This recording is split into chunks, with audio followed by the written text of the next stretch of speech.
Hey, what's going on, friends? Back here with Warrior Trapped Within.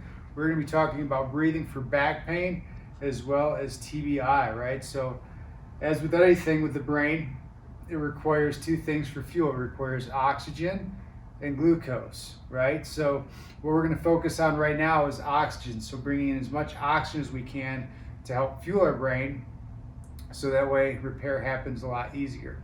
The next thing we're going to talk about is the diaphragm for your low back. A lot of times when the diaphragm gets stuck, it can affect low back pain because there's fascial lines that go all the way down to your pelvis, and if that diaphragm gets off, the whole core is going to be not set right. So what we're going to do here is we're going to bring our hands between our ribs, our pelvis, and we're going to go ahead and we're going to do a little bit of breathing here. So we're going to breathe in for 2, hold for 1, breathe out for 4. Hold for 1, breathe in for 2, hold for 1, breathe out for 4, hold for 1, good. And then at the end you can do your reassessment.